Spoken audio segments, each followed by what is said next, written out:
السلام علیکم۔ آج ہم جو ٹاپک ڈسکس کریں گے اس کا تعلق پاکستان افیئرس کے پیپر سے ہے، اور یہ بھی کوسچن پوچھا جاتا ہے۔ اس سے پہلے میں نے جو لاسٹ ویڈیو اپلوڈ کی تھی وہ ایوب خان کی ریفارمز پہ تھی، اور یہ اسی کے آگے ہے بھٹوز ریفارمز۔ تو اس ویڈیو میں آپ کو بتاؤں گا کہ پہلے ایوب خان نے ریفارمز انٹروڈیوس کی تھی، لیکن پھر جب بھٹو پاور میں آئے تو انہوں نے کیا کیا ریفارمز انٹروڈیوس کی ہیں۔ تو ویڈیو شروع کرنے سے پہلے اگر آپ نے میرا چینل سبسکرائب نہیں کیا تو اس کو ضرور سبسکرائب کیجیے گا اور بیل آئیکن پہ کلک کیجیے گا تاکہ آپ کو میری ویڈیو جیسے ہی اپلوڈ ہو مل جائے۔ تو آئیے ڈسکس کرتے ہیں بھٹو نے پاور میں آنے کے بعد کیا کیا ریفارمز انٹروڈیوس کی ہیں۔ بھٹو جب 20 دسمبر 1971 کو جب ان کو پاور ٹرانسفر ہوئی تو پہلے سویلین مارشل لا انٹروڈیوس ہوا رہا، اور اس میں بھٹو نے کچھ ریفارمز انٹروڈیوس کی ہیں، تو ان کو ڈسکشن کرتے ہیں۔ تو سب سے پہلی ریفارمز میں ہم ڈسکس کرتے ہیں بھٹو کو نیشنلائزیشن پروگرام، ٹھیک ہے جی۔ اب نیشنلائزیشن پروگرام میں ہم یہ ڈسکس کرتے ہیں کہ بھٹو جب پاور میں آئے تھے تو بھٹو کمیونزم سے بڑا انفلوئنس تھے، ٹھیک ہے۔ کمیونزم میں اس طرح کا سسٹم ہوتا ہے کہ جو بھی انڈسٹریز ہوتی ہیں وہ بڑی بڑی انڈسٹریز جن کو کہتے ہیں وہ اسٹیٹ اون کرتی ہے، کوئی پرائیویٹ اونرشپ نہیں ہوتی ان کی، اور اسٹیٹ ہی سارے ورکرز کو خود ہی پیسے دیتی ہے، اور ایک فیئر ڈسٹریبیوشن سے ایچ اکارڈنگ ٹو نیڈ اور each according to his work پیسے دیتی ہے۔ ویسے تو نارملی یہ ہوتا ہے کیپٹلسٹ ہوتے ہیں، اس کے پاس سرمایہ ہوتے ہیں، وہ اس نے لیبر رکھی ہوتی ہے اپنی فیکٹری میں فار ایگزامپل، تو وہ اگر ایک بندہ ہے وہ کرسی بناتا ہے دن میں 60، تو اس کو ان کے حساب سے پیسے نہیں دیے جاتے بلکہ اس کو دن کے حساب سے مزدوری دی جاتی ہے۔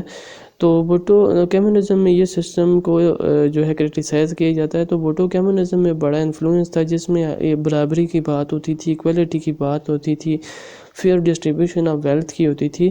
تو جب بھٹو آیا تو اس نے نیشنلائزیشن پروگرام کیا کہ اس نے دیکھا کہ بھئی یہ پاکستان میں جو سسٹم ہے یہ پاور جو ہے کچھ لوگوں کے پاس کنسنٹریٹ ہوئی ہے، پاکستان کی جو ویلتھ ہے وہ کچھ ہی 120 لوگوں کے پاس ہے، تو اس کو پھر ڈسٹریبیوشن کرنے کے لیے بھٹو نے جو تھا ایک نیشنلائزیشن کا پروگرام انٹروڈیوس کر دیا۔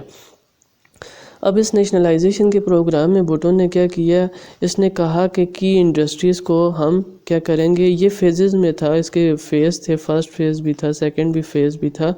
تو فرسٹ فیز میں اس نے کیا کہا کہ ہم کی انڈسٹریز یونٹ کو نیشنلائز کریں گے مطلب حکومت ان کو پرائیویٹ اونرشپ سے، جو مطلب پہلے جس بندے کے پاس ہے اس سے لے کے حکومت اپنے پاس رکھے گی، اور حکومت آئندہ سے ان انڈسٹریز کو چلائے گی۔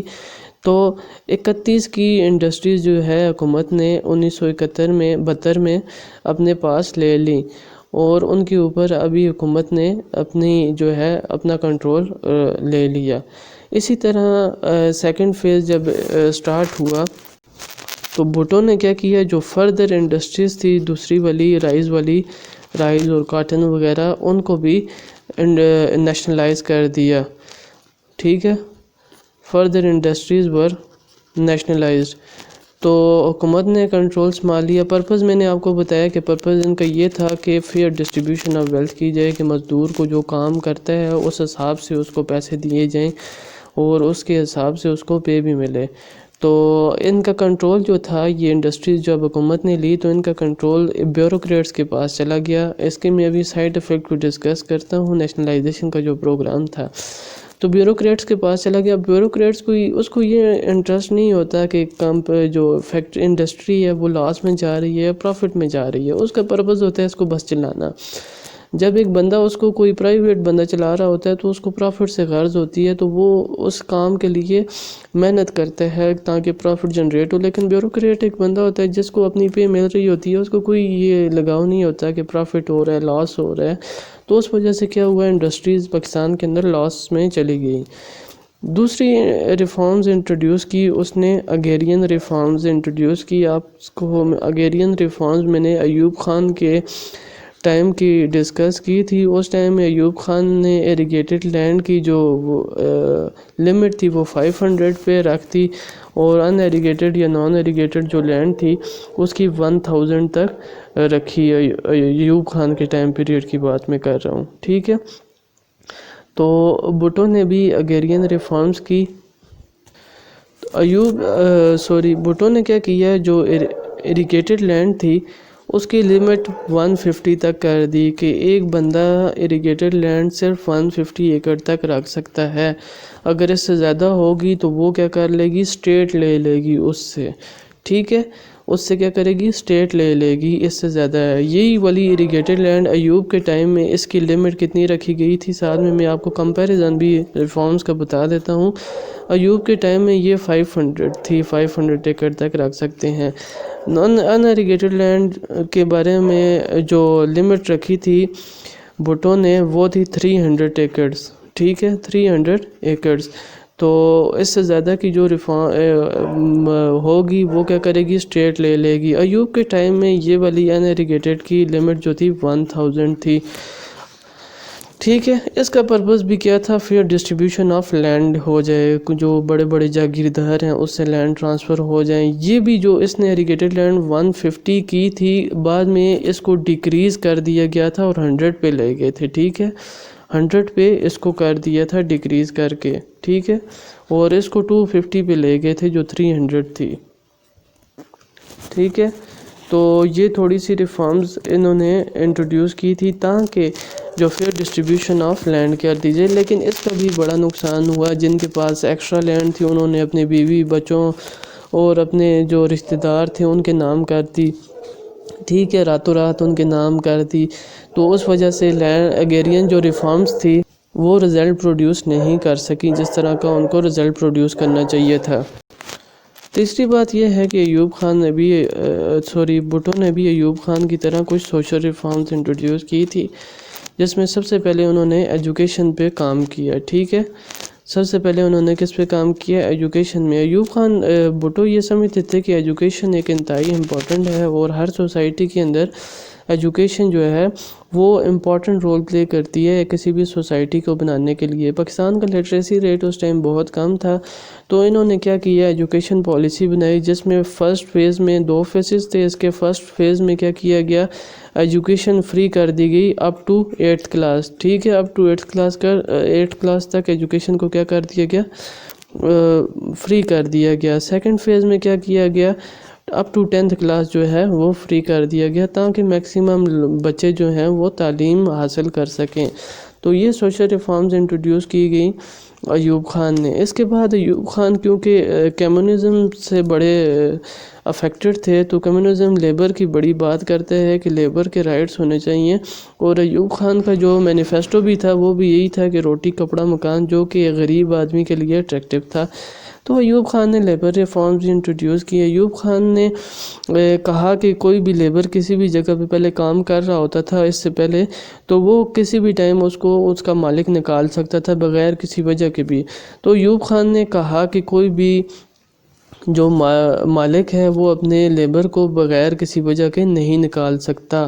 ٹھیک ہے، دوسری بات بڑی امپورٹنٹ انہوں نے کہی کہ پہلے اس طرح سے ہوتا تھا، اگر کوئی لیبر جو ہے وہ کام کرتے ہوئے زخمی ہو گیا، ٹھیک ہے، ہرٹ ہو جاتا ہے یا اس کی ڈیتھ ہو جاتی ہے، تو جو مالک ہوتا تھا اس کو کچھ بھی نہیں دیتا تھا، کوئی ہرجانہ نہیں ہوتا تھا، کوئی اس کی پے نہیں ہوتی تھی، مطلب اس کو مرنے کے بعد جو پیسے وغیرہ کچھ بھی نہیں ہوتا. تو ایوب خان نے بھٹو نے یہ بات کہی تھی کہ اگر کوئی بندہ یا کوئی لیبر کام کرتے ہوئے زخمی ہو جاتا ہے یا اس کی ڈیتھ ہو جاتی ہے تو اس کا خرچہ جو ہے زخمی ہونے کے صورت میں وہ بھی اس کی کمپنی اٹھائے گی یا انڈسٹری جدھر وہ کام کر رہا تو ڈیتھ کی صورت میں وہ ان کو پیسے بھی پے کرے گی تاکہ ان کے گھر کا نظام چل سکے.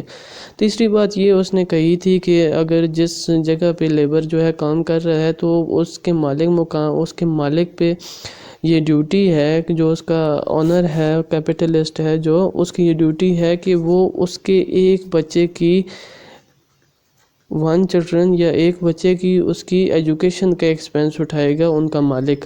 ٹھیک ہے، تو یہ ایوب خان نے لیبر ریفارمز بڑی امپورٹنٹ جو تھی، یہ اس کی لیبر ریفارمز تھی جو ایوب خان نے انٹروڈیوس کی تھی.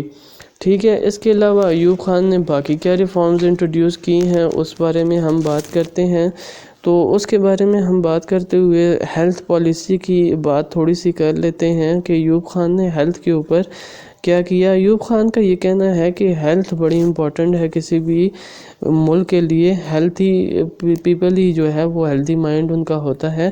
تو ایوب خان نے کیا کیا، ایوب خان نے بڑا زور دیا ہیلتھ سسٹم کے اوپر، اور ہیلتھ کو یہ کہا کہ ایسا سسٹم بنایا جائے جو کہ لو لیول یعنی غریب آدمی تک بھی اس کی رسائی ہو، ٹھیک ہے، لو لیول اپروچ بھی ہو، اس کی غریب آدمی تک رسائی ہو سکے، اور اس کام کے لیے اس نے مختلف قسم کے کوالیفائڈ سٹاف بھی لایا اور مختلف بیماریوں کے اوپر انہوں نے ورک کیے جو اس ٹائم ڈیتھ کا سبب بن رہی تھی، ٹھیک ہے۔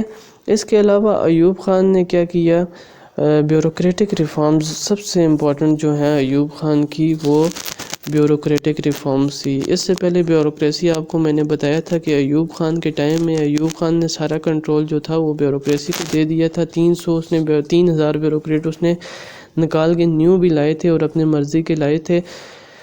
تو بیوروکریسی کے اندر ایک ڈومیننٹ کلاس، بیوروکریسی اس ٹائم ایک ڈومیننٹ کلاس بن گئی تھی ایوب خان کے ٹائم میں۔ تو بیوروکریسی کا زور توڑنے کے لیے ایوب خان نے بھٹو نے کیا کیا، بیوروکریٹک ریفارمز لائی، اور اس سے پہلے جو 3 بڑے گروپ ہوتے تھے، ایک Pakistan police services of Pakistan ہوتا تھا، ٹھیک ہے، اور اس کے علاوہ CSPs کا گروپ ہوتا تھا، ٹھیک ہے، سول سروس آف پاکستان کا، اور ان سب کا زور توڑنے کے لیے ایوب خان نے کیڈر سسٹم انٹروڈیوس کیا تھا، جس میں آج کل جو امپلیمنٹڈ ہے، جس میں 12 گروپس ہوتے ہیں، CSS وغیرہ کا جو گروپ ہوتے ہیں 12 گروپس ہوتے ہیں، اور وہ گروپس میں ان کی پوسٹنگ ہوتی ہے۔ تو اسی طرح ایوب خان نے کیا کیا، جو کانسٹیٹیوشنل پروٹیکشن بھی جو بیوروکریٹس کو حاصل تھی، کانسٹیٹیوشنل پروٹیکشن میں یہ تھا کہ ان کو ریموو نہیں کیا جا سکتا، اور ان کو آربیٹریلی ٹرانسفر وغیرہ نہیں کیا جا سکتا، لوور ان رینک نہیں کیا جا سکتا۔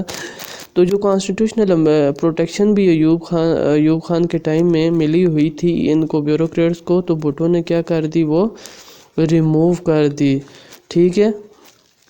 تو اس سے بیوروکریٹ بڑے ڈر گئے، مطلب ان کے اندر ایک ڈر پیدا ہو گیا کہ اب وہ ریموو بھی کیے جا سکتے ہیں، لیکن اس کا لاس یہ ہوا کہ یہ پولیٹیکل انڈکٹمنٹ شروع ہو گئی، پولیٹیسائزیشن آف بیوروکریسی شروع ہو گئی کہ بیوروکریسی کو پولیٹیکل طریقے سے استعمال کرنا بھٹو نے شروع کر دیا۔ تو یہ تھی بھٹو کی ریفارم جو میں نے آپ سے ڈسکس کی ہیں۔ سب سے پہلے میں نے آپ کو بتایا ہے کہ بھٹو نے نیشنلائزیشن پروگرام انٹروڈیوس کیا، پھر اس نے اگیرین ریفارمز کی، پھر اس نے سوشل ریفارمز کی، پھر لیبر ریفارمز کی اس نے، اور پھر ہیلتھ پالیسی کے اوپر کام کیا، اور اینڈ میں اس نے بیوروکریٹک ریفارمز انٹروڈیوس کی ہیں۔ تو اگر آپ کو میری ویڈیو اچھی لگی ہو تو میرا چینل ضرور سبسکرائب کیجیے گا۔ اللہ حافظ۔